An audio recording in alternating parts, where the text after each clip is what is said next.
All right. Well, maybe like I'll just start by letting you introduce yourself. How about that? All right. Well, my name is Brian, and I've been living in Mexico since 2004. I am from the United States, and I looked at a map of the world and I decided, where am I going to go? Where do I want to be? And because I'm pretty good at predicting the future, sort of, not in a mystical way, but just looking pragmatically at the world, I decided I'm going to go live in Mexico.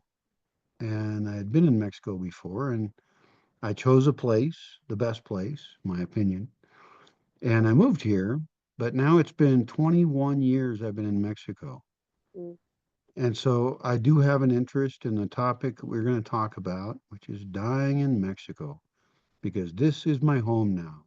This is where I will enter the earth and dissipate my atoms and become part of the universe. So I'm here with who? Who are you? Mm. Well, I'm Sarah May, and yeah, I'm working on putting together a guide for people just like us, perhaps, who plan to die in Mexico or who live in Mexico. And if you live here, there's a high chance you might die here. We never know what's going to happen. And so, yeah, it's like what are some things that would be good to think about? Um, it makes me think. Well, I always come to this from like the reason why I chose to live here is because I wanted to live more intentionally. And so Hmm. there's something about that that, like, I think also necessitates dying or a little more intention around dying. Hmm. Um, and so, yeah, I'm curious, like, how that comes up for you. Uh, yeah, just this, like, you know, is that why you moved to Mexico? Like to have to live with a little more, or I don't know, like bring a little more purpose to life, a little more freedom to live how you want to live. Well, definitely freedom. Yeah. Um, I have a lot more freedom to do what I want here, but I didn't move here to live in some kind of immigrant community or expat community. I moved to rural Mexico. I moved to a state that they warn you not to move to, but it's been the best experience of my life. And I did it partly because I think if I stayed in the US, I was very successful there. I would have entered middle age and become comfortable. And I don't want to be comfortable. I want to learn stuff and stretch myself. And so moving here was a way to mess my life up, and it definitely did. Yeah, I live off grid. I live in the middle of the woods. It's been very strange. I definitely didn't move here to die, but we all die somewhere. And so I'm perfectly happy to do it here. I do love Day of the Dead, and perhaps we can Mm. talk about that. Day of the Dead is an amazing, amazing, uh, whatever it is, Mhm. ritual. It's not a holiday. It's a something. It's a remembering of your ancestors. So we can talk about that maybe. But for me, it was the best choice I made in my life. And I know there's a lot of other people in the US who are considering Mexico. And so maybe we can talk about that as well, because we don't just want to die in Mexico. We want to live in Mexico. Mhm. So why did you move here? Yeah. Well, yeah, I think I'm also in a rural community. And so for me, a big part of being in this specific community is just being in a quiet place, being closer to nature, surfing because I'm on the Pacific coast, and yeah, and wanting to really like intention about around not just being in like a gringo bubble, an immigrant bubble, expat bubble. Um, but yeah, I mean, for me, it was like if I really wanted to live how I want to live, um, I wasn't going to be able to do that in the United States, like Hmm. financially. Like I could see myself like being in the United States and working my life away. And so, just to survive, and I think, if you're from the United States, you do come to Mexico with a little bit of privilege financially. Um, and so it's allowed me to actually live and not have to be working all the time just to live. Um, yeah. And so I find it beneficial for that reason and all the other reasons. Closeness to nature. I have a question for you. Mhm. I live in the Highlands Mhm. and you live on the coast. Mhm. So we made a very different decision, and it's a big one when you move to Mexico, is about what climate you want to live in. Mm. And almost all the climates are better than like northern United States or something. There's a lot of worse climates. But like for me, the climate on the coast is way too hot. Like I couldn't handle it. And you made that choice. You enjoy it? Is that okay with you to Um, live on the coast? I enjoy it. I'm in a very unique place, in San Juanico in Baja California Sur. So like it's actually what's called a fog desert climate. So it's a lot Oh, similar to like San Francisco, where it can be very really? cool. It can be quite foggy in the mornings. Yeah, it's a super unique place when it comes to coastal living in Mexico. So yeah, Wow. yeah, probably more cold days than hot days. That is so interesting. I've never heard of it. That's so cool. Yeah, yeah, yeah. Yeah.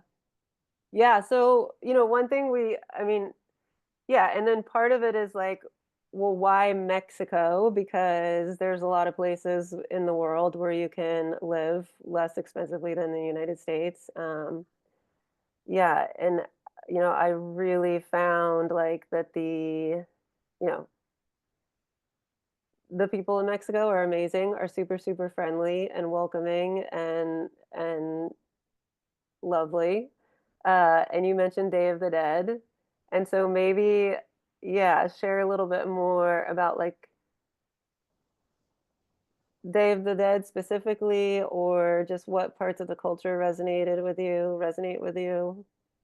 Sure. Yeah. Yeah. In general, I also find the culture very comfortable. Sense of humor is great.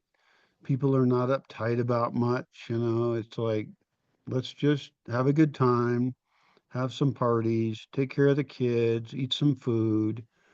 It's um it's been really like a relaxing, easy cultural transition for me. I feel more comfortable here around people than I did in the US actually. I feel Mhm. like, I can just joke around and say shit and they can say shit and nothing really matters. And as far as Day of the Dead goes, I didn't know a lot about it before I got here. I had been to one Day of the Dead party in the US that a friend of mine threw, and I still didn't understand that much about it. But when I moved here, and there's a local cemetery I'll probably be buried in, and unless I make my own, and I actually just made a video about making my own cemetery that I'll be Mm, buried in. But we'll talk about that later, maybe. Uh, and I attended Day of the Dead stuff, and I saw this respect for your ancestors and the memory of your ancestors, and I just really liked it. And I'm generally against like spiritual stuff and religious stuff. I grew up in that and I rejected it. But this isn't that. This is a very comfortable acceptance mhm, of we die and then you get remembered. And your future life, your afterlife, is in the memories of others. And I like that a lot because I want to serve people in this life and be a good person. And that it's better than karma. Karma is a Hindu concept where what you do in this life affects your reincarnation and affects whether or you're reincarnated into a lower form or not. And that supports the caste system. It's kind of a messed up control system.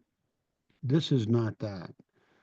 This is just you doing what you do in your life, and that you live on as long as people remember you. And hopefully you did a good job and they remember you well. And so I see it as this immense form of respect for where you come from, who you come from, Mm-hmm. and also a way to remember you're creating your own afterlife in their memories. So, Mm. Yeah, it's fascinating. Like, as you're talking about this, it occurs to me that, like, I haven't really previously taken the view of Day of the Dead as something that's potentially soothing for me as a person who's going to die. Like, I've thought a lot about Day of the Dead as, like, perhaps like a grief ritual or soothing for someone who like knows people who have died, right? But like this is, yeah, like a perspective I hadn't really considered before of like how Day of the Dead can maybe offer like some comfort for us around our own deaths and how we're going to continue or how we're going to be remembered. yeah, I think it comes down to legacy. Mhm. You are crafting your life now with every day. We're doing it right now. We are sculpting our own lives. And so whatever we create now is what we ended up being. And when it ends, it's over. Your sculpture is done.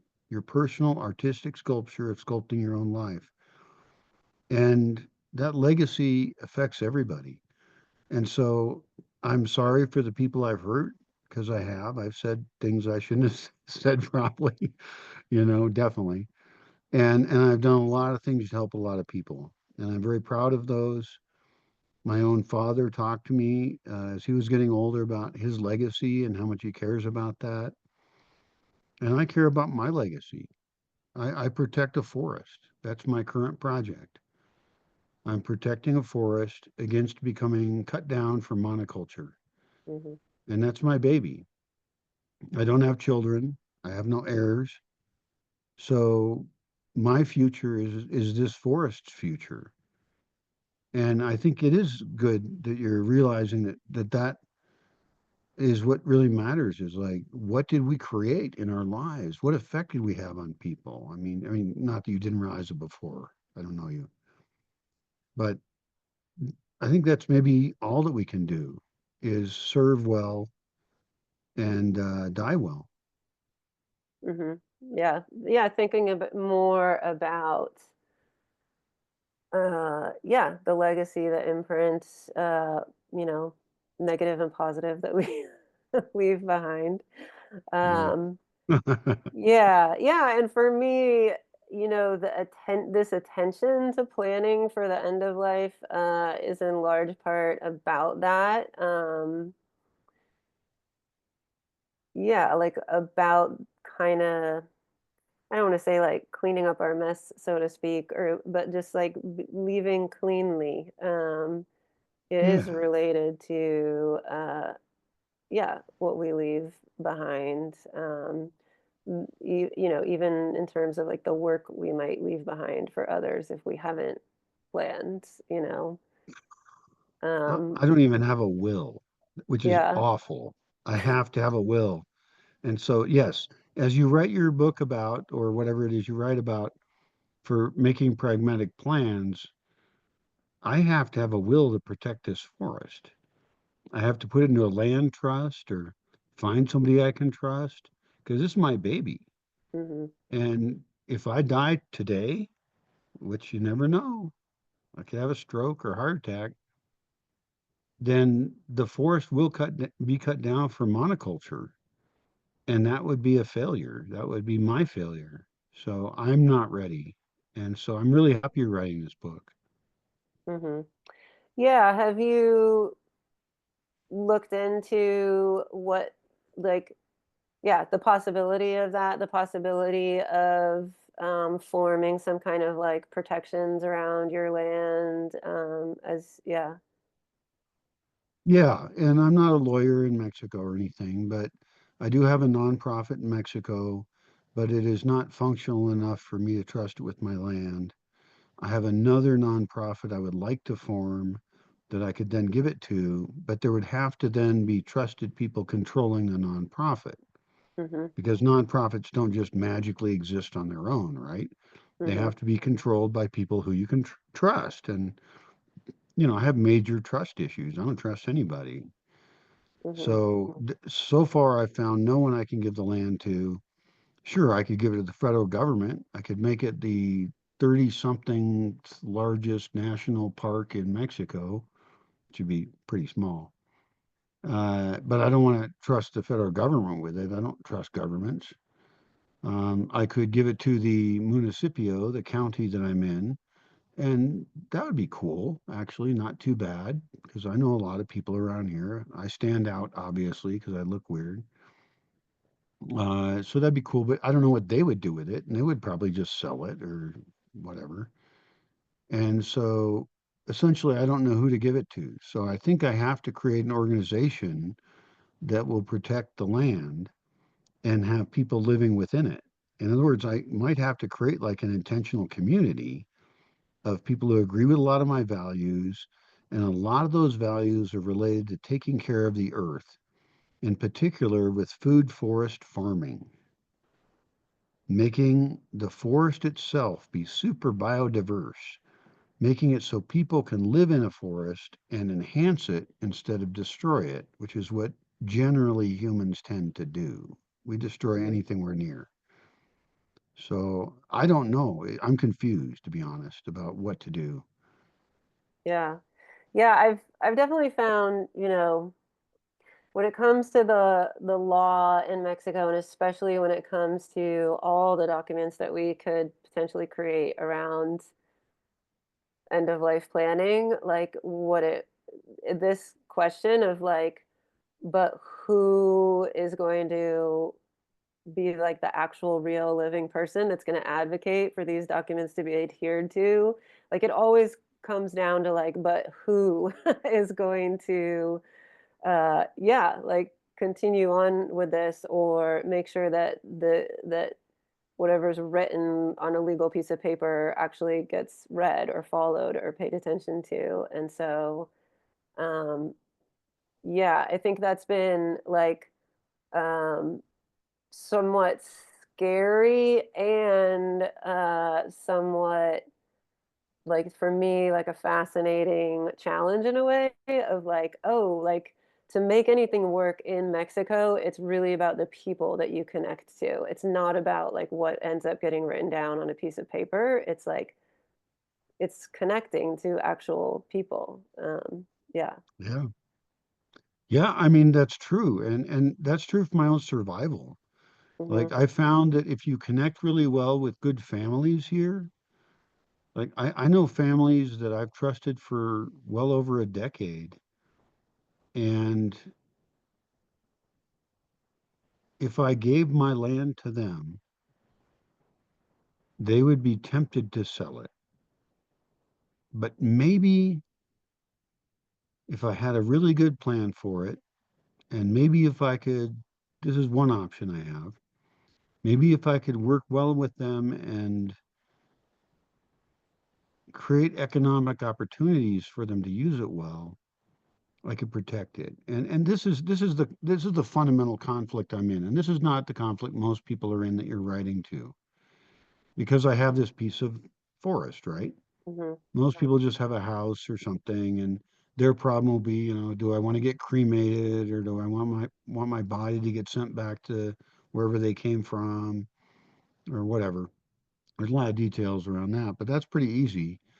But since I have this obligation to serve the forest, can I make it economically viable more than an avocado orchard? Hmm. That's my actual competition. Can I make my land be worth more than an avocado orchard? I don't know. Hope so. Yeah. Yeah, I hope so too. I wonder, okay, so back to the potential of being buried on your own property, like if you how much have you looked into um, the cemetery use and the feasibility of actually moving that forward. Well, one great thing about living in rural Mexico is that the law barely applies. And so you can pretty much do what you want as long as you don't piss anybody off who's important. And so I have not looked into the law of it. And just getting me buried in one spot is a good start. That's neat, and I'll get rid of my body, I'll rot and stuff. That's cool. But just today, I made a big long video about making a whole cemetery. Hmm. And it would be a cemetery focused on people who don't want their bodies shipped off to wherever they came from.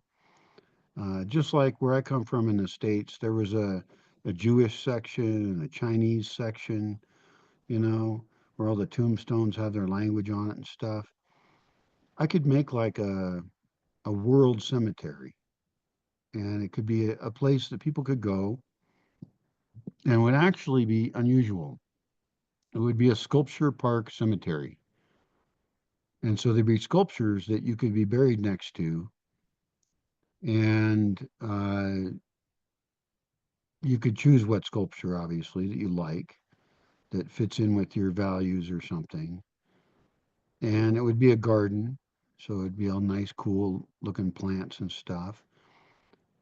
Is any of that legal? Well, I could make it legal. I mean, I don't think there's anything stopping me from doing it. I just have to go talk to whatever government entities are in charge of that, and maybe there's a license or something. But it's a very free country here, much freer than where I come from. And there's a lot less permits and corruption than where I come from. Now, I know that there's a lot of under the table corruption that goes on, but there's not as much institutionalized corruption. And Hmm. so if I say I want to make I mean, I have a big forest here. So if I say I want to make, 5 acres of cemetery and make a cool park thing, and I planned for, how I open it and don't, and probably wall it in to protect a little bit, and it's gonna bring in this many people and affect the roads in this way. If I make a good plan, I don't think anybody's gonna say no.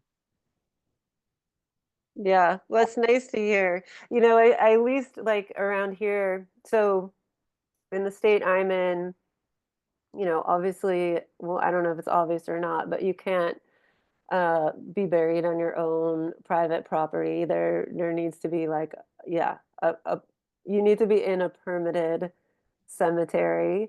And it's super rural, and there's a lot of ranches out here that are like, way off on their own, in the middle of nowhere, so to speak. And they all have their own, family burial plots, which have been permitted by the state. So yeah, it's like I think especially for people that are interested in green burial, not being encased in a ton of cement, Yep. that there's perhaps some potential in, yeah, being buried in one of these rural cemeteries where the officials aren't necessarily going to come and check if you're Right. being So buried in so cement there, or there not. there is legal precedent where you're at to do what you want. Hmm. And so that can get figured out. I mean, and if I did this cemetery correctly, other people could copy me. You could Hmm. copy me. I mean, and I love the idea of it being a sculpture park because where I come from, death is very sterile and sad. You got your boring ass lawn and your tombstones, and nobody goes there to enjoy it or party or anything. There's no Day of the Dead. I mean, Day of the Dead's actually a happy event. It's not somber. It's not people sitting around graves crying and stuff. It's like it's joyous, and there's children playing around, and you're giving gifts to your ancestors on their altar. That's beautiful.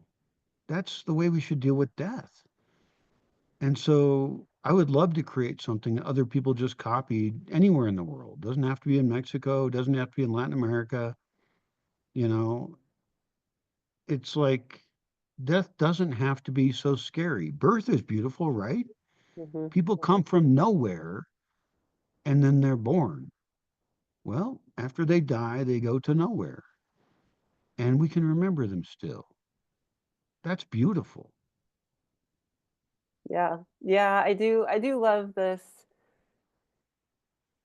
Yeah, the concept of intentionally creating a space that is also for the living. And yeah, you mentioned also like humor before and how Mexicans have such a great sense of humor. And I find that, yeah, that humor is brought into every aspect of like the funerals and the wake and um, yeah, visiting grave sites and yeah. And it doesn't mean people aren't sad when people die. I mean, Hmm.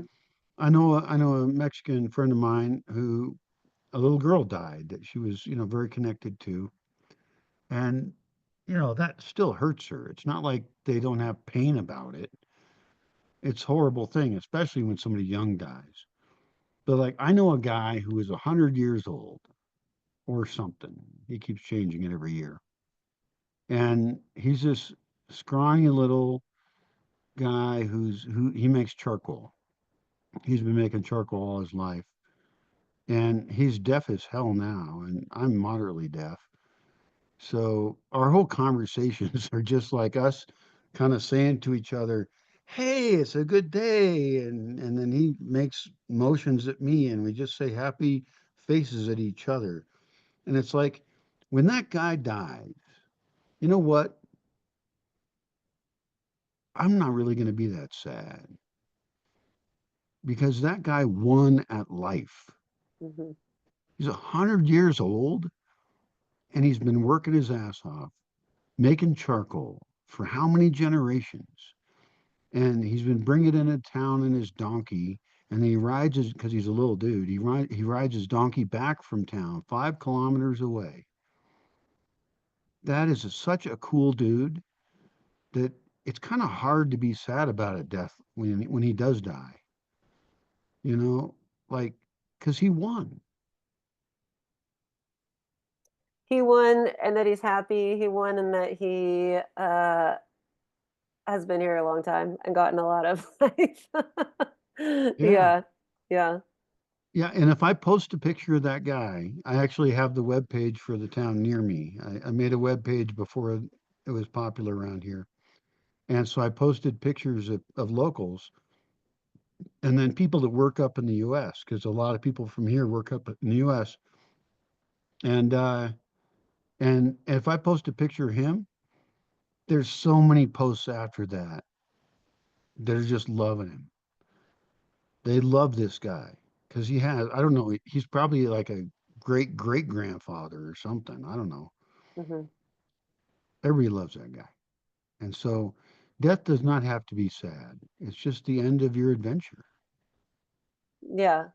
Yeah. It doesn't have to be sad, and it can be sad and not only be sad. It can be sad and, you know, um, Yeah, yeah, I think there's something lovely about like, uh, I don't know, like it feels like more of a fluidity down here south of the border than what my experience of like, yeah, I don't know, the energy or whatever you would call it in the US. Yeah, it's like it can be sad and we can make jokes. yeah, It can be sad and we can laugh and yeah, have good memories and yeah, yeah. It's just yeah, life. hmm, yeah, yeah. So you're thinking about perhaps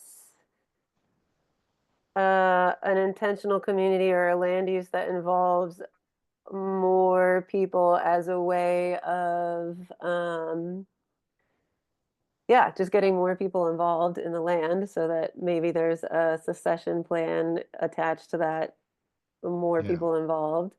Have you done a lot of thought about, yeah, just like what aging in place could potentially look like when you are living? in a rural area that's, I mean, where I am in particular, like for example, like it's 2.5 hours to the closest hospital, you know? This Yeah. is something that people worry about a lot when it comes to aging in place. Yeah. No, I have thought a lot about that.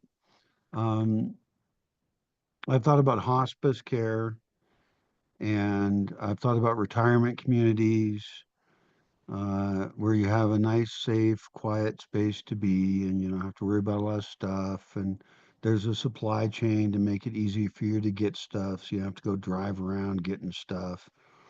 Because eventually our bodies do get more difficult to deal with. So, yeah, I've thought about every stage of it. There is I'll go to the other end of it.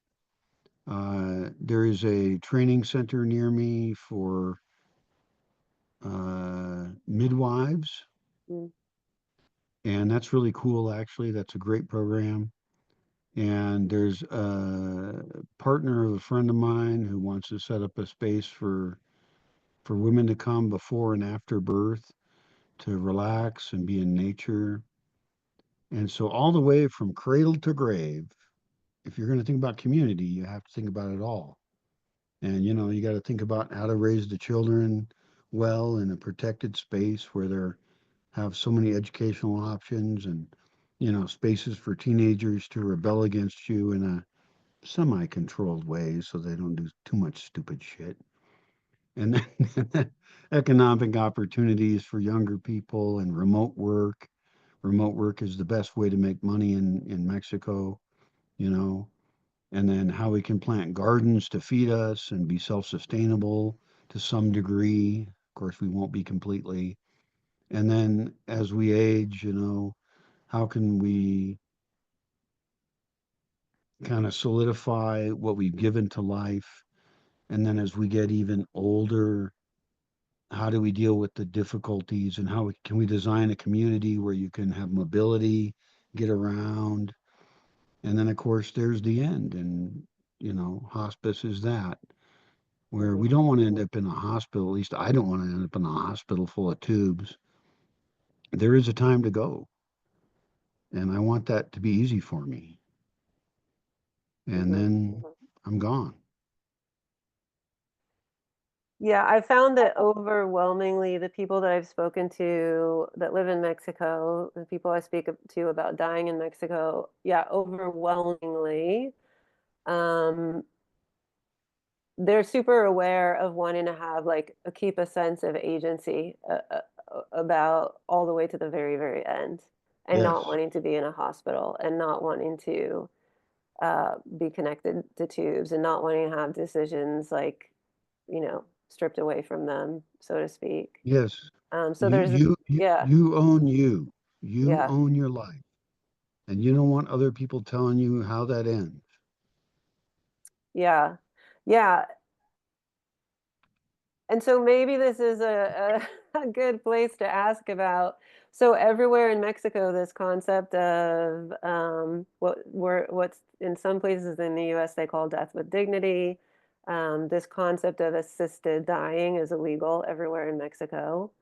Um, you mentioned that this is something that you think about a little bit. Do you want to talk a little bit about that? Sure. Uh, I haven't heard the term assisted dying. I usually use the word assisted Mm, suicide, which probably sounds a little more negative to people.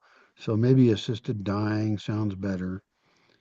Um, but I think it does come down to a control issue of do you own your life and do you get to decide how you check out?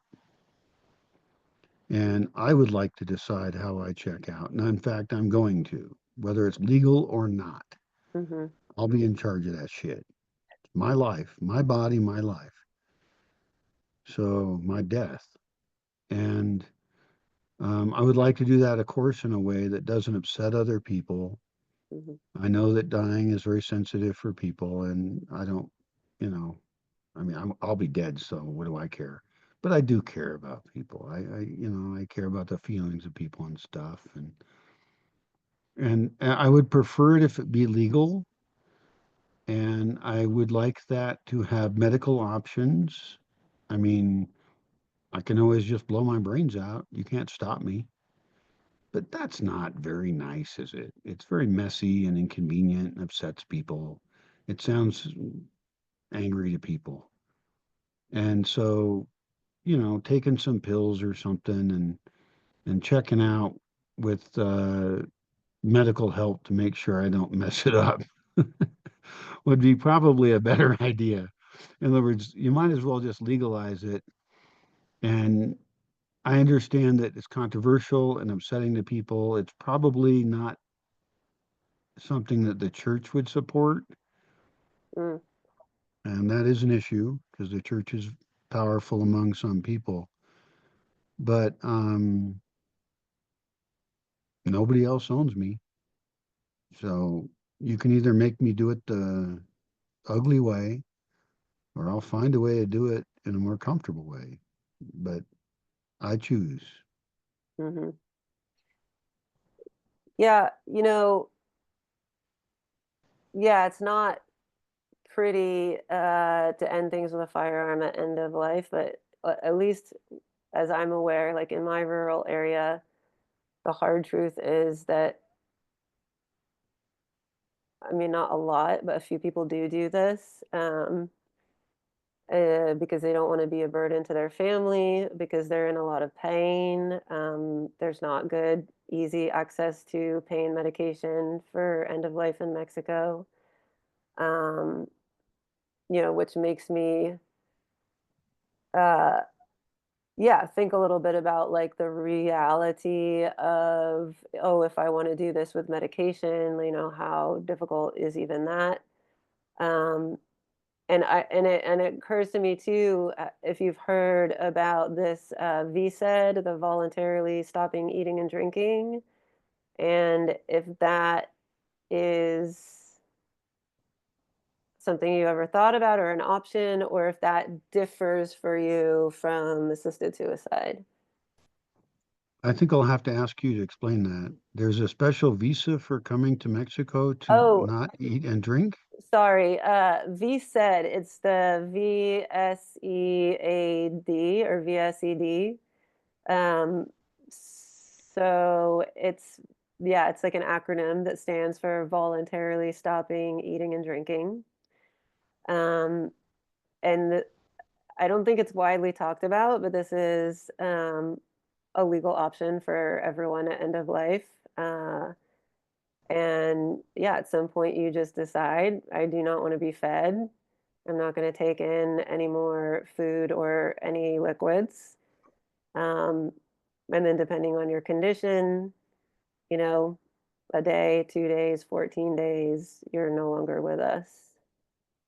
Well, that does seem a little inconvenient. I mean, I understand why people would do it in a place where easier options were not available. And that's very kind of actually studly of them to make that choice. But I think there should be easier options than that. But if that's what people got to do because the fucking state says that they don't have an easier option, fine. But, I like eating and drinking. I'm very used to it. Hmm. So, um, yeah, well, kudos to them. But I think that there are drugs out there like phenobarbital, for example, and there are people who use phenobarbital to shut themselves down. And I guess as an amateur, I would fear a little bit that I would mess things up and I would not quite succeed, and then I'd just be like brain damaged or something. So that's why I kind of think of the idea of doctors being involved. I mean, I can pay them and stuff, but also I'm very aware that I can go and get ketamine, for example, which is sold by veterinarians, and I could say I'm buying it for my livestock, and I can check out that way. So it's not exactly total rocket science to figure out what drugs can kill you. It's just annoying that it has a social stigma on it, And also, I'm not an expert on that stuff, but it's an option. Mhm. Mhm. Yeah. But I like eating and drinking. Yes, enjoyment to the very end. Yeah. Yeah, and it's complicated. You mentioned like for you personally, like maybe control is an important part of this. Absolutely. Yeah, Abso-fucking-lutely. yeah.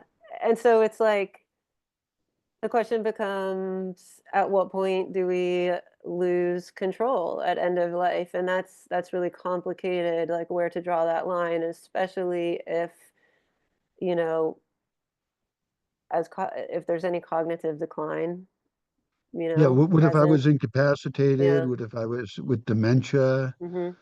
And I don't even know. I mean, like if I had dementia, which I'm already more nuts than a normal person, but I'm really good at being nuts, so I'm probably superior to a sane person.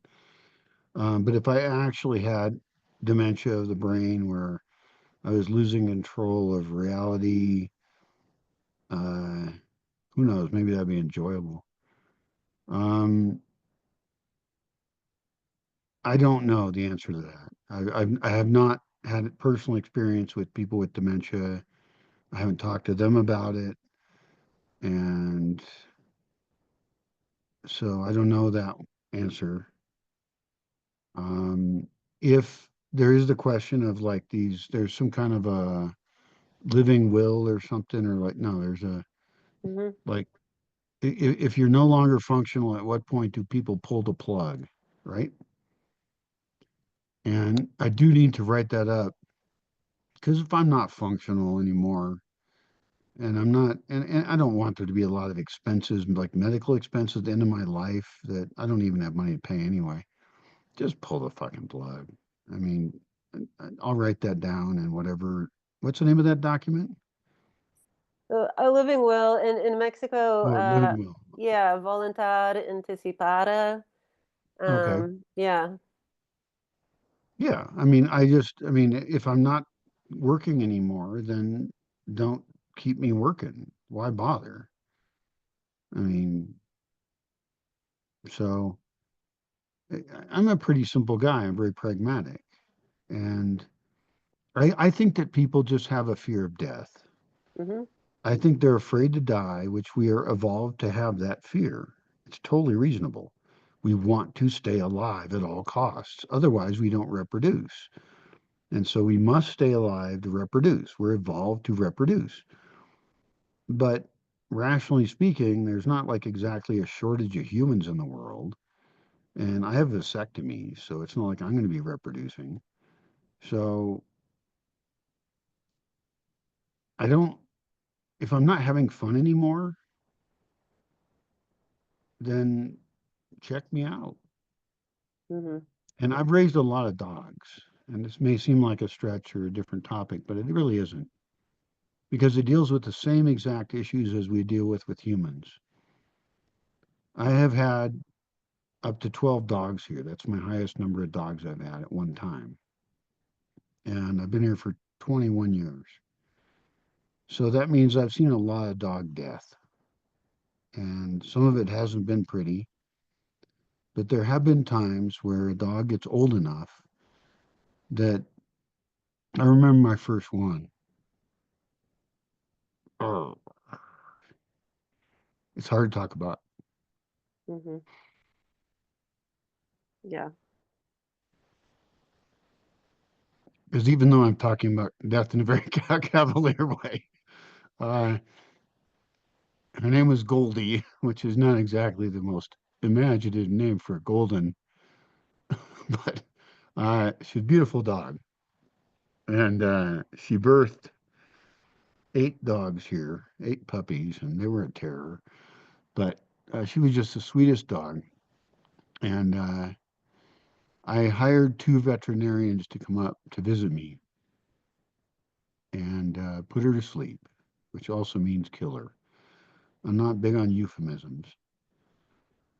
Um, and when I carried her up to the orchard, I could feel that her body was kind of just falling apart in my arms. And she looked at me and she was no fear. She knew it was time. I mean, it was just like she was done, Mhm. and she had become not active um, and the vets were great. I took her up there. Sorry. Mm, Um, it's funny. I worry less about human people dying than dogs. But I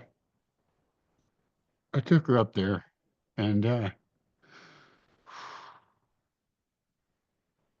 injected her with the first injection to just have her go to sleep. And then they injected her with something that killed her. And I don't feel bad about that at all. I was doing her a service of saving her from, you know, maybe I could have kept her alive another 6 months, maybe even a year, but she was suffering. And mhm. I don't ever want to suffer like that. So sorry. Yeah, yeah, no need to be sorry. I have a 14 and a half year old dog myself, and I think about his upcoming death every single Yeah. day. Um, yeah, yeah. I mean, this is the big question around assisted suicide is like we afford our pets this kind of, what a lot of people see as a type of grace at end of life. And Yeah. why do we not offer this for our fellow human beings? I think this is like probably the primary argument in at least the states in the US, and I think Canada offers this as well. But um, yeah, and then this question of and at the same time, we don't all suffer at end of life. Um, yeah, some of us do, but not all of us. Yeah, so you said when I'm not having fun anymore, and I think that's probably the measure, a measure. Yeah. Well, that's some of my thoughts. You, goddamn, got a horrible story out of me. Uh, Well, nice, this nice job as an interviewer. well, this is the reality, this is the reality of, yeah, It is. uh, talking about end of life. And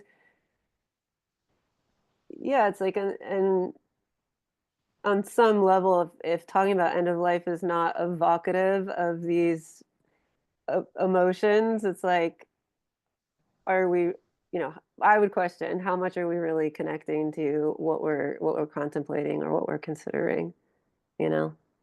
Because yeah, we are wired to want to stay alive. Yeah. Yeah, we are. Nature of us. It's okay. Yeah. And we do miss people. I mean, we don't want Mhm. them ever to go away, Mhm. but we all go away. That's just how it is. Mhm. Mhm. Yeah. So how's your book gonna be? What do you want for your book? Well, I want just this in a way. It's like it's like right now it's like I've got all the technicalities written down, and but I think that it's you know, you and I both, right? We think about these things and we haven't neither one of us has written a will yet. Right? And so and so it's like we can be handed a checklist and told to do all of these things, but I think it's like the real stories and like connect, yeah, I just want as much as possible to be sharing real stories of people that are living in Mexico and the good, the bad, the ugly, the ways in which people are thinking about this, what are people doing to get prepared, to get ready. Um, yeah, and I think yeah, there's a lot of parts of this that will resonate with people maybe far more than you might expect.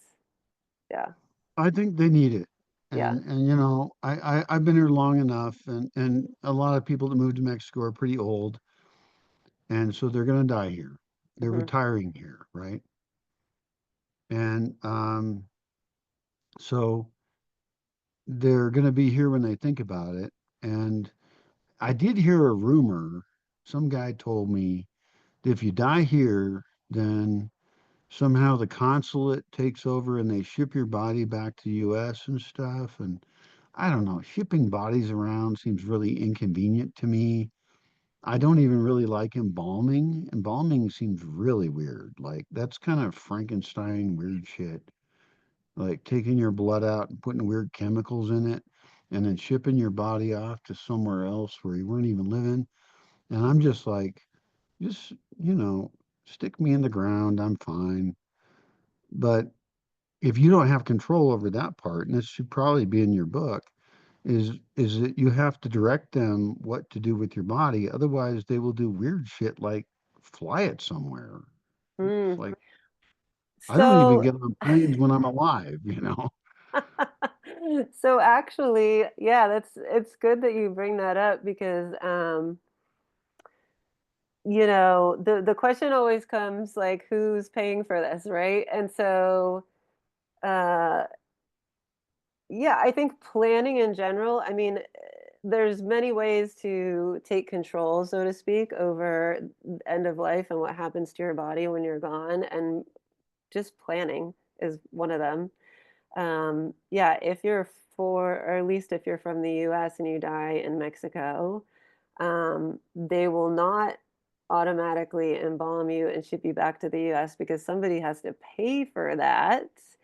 And if you have no next of kin who are wanting to pay for that, yeah, there's just the common grave, the common grave in Mexico. I mean, yeah, and we know there's a lot of poverty in Mexico, and so not everybody has like the luxury of, uh, yeah, paying for funeral homes and even graves and all of that stuff. But yeah, and so on. Yeah, I think for people who come here from the US, cremation is a popular option. But I think if you're really, for all the reasons, at least for me personally, for all the reasons why embalming doesn't feel like an environmentally friendly thing to do, cremation is not so much better. Um, so yeah, like these are all But just like, it's not totally bad. I mean, it uses a yeah, little bit of yeah, fuel, but it's not as bad as embalming and yeah, then flying bodies around. So yeah, cremation, I certainly understand some criticisms of it, but it's not as bad as many things. And so, yeah. But I'm encouraged by your exploration into this private cemetery idea. I'm encouraged about your exploration into like, yeah, as a steward of the land, how does that relate to, yeah, what happens to this place when I die? What happens to me when I die? And yeah, all of it. So thank you. well, I've always been a friend of death. You know, I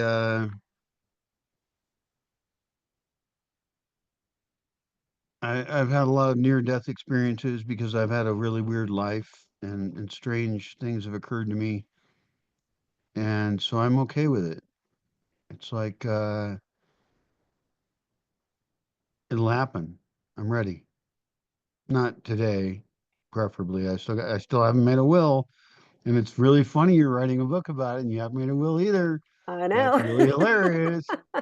I find that very funny, but maybe that's why you're writing the book. Maybe you're preparing for death yourself in your own way by writing a book. Exactly. I would say I definitely am. And yeah, maybe this is what I need to get the will started. I will write the will and report on it in the book. And do you own your own land in Baja or do you rent? I do. Yeah, here we have the fideicomiso, so you do own your Oh, own land, even though it's held in a right. bank trust. Through a trust, yeah. Yeah, and these are, I am in a beautiful place that's relatively wild and, you know,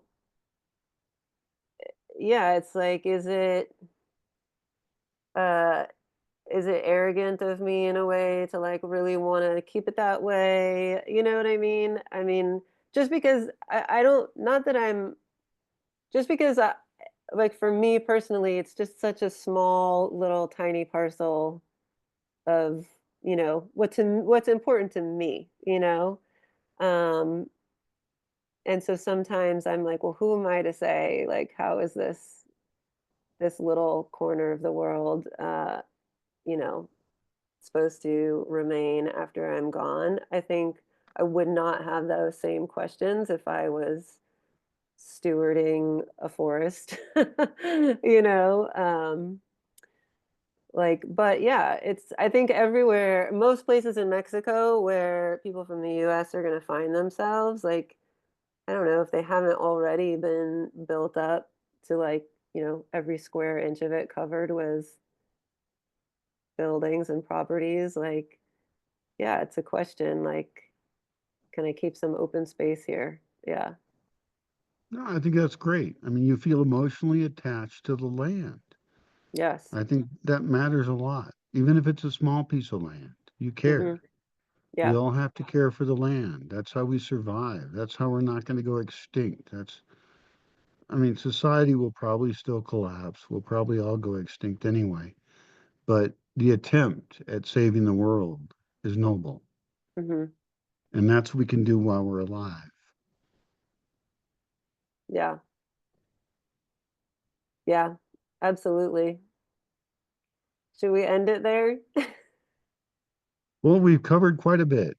I We've think that'll covered give quite some a bit. people things to think about, you know, and it will help a lot of people because more and more people are moving to Mexico, more and more foreigners, and they're confused.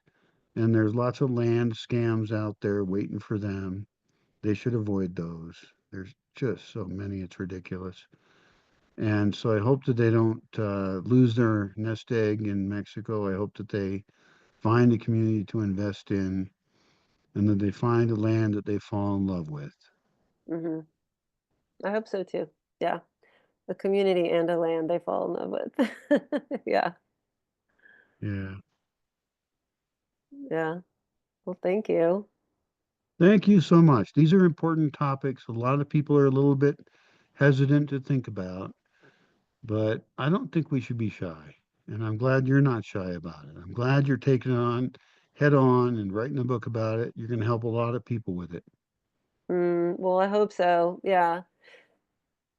Yeah, and thank you. Like, yeah, I think these conversations, yeah, every time I open a conversation on this, it really, I don't know why it still surprises me, but it surprises me how willing people are to talk about this, and it's like they've just been waiting for the invitation. So, yeah, hope to invite people to keep the conversation going. All right. Well, it's a pleasure to meet you, and I hope your book sells well and serves people well. Well, thank you. And yeah, I hope you find the exact right plan for your land and your community going forward, and I hope it flourishes. Yeah. And if I do ever make a really cool cemetery, it'll be the best cemetery in the world. I bet. I bet.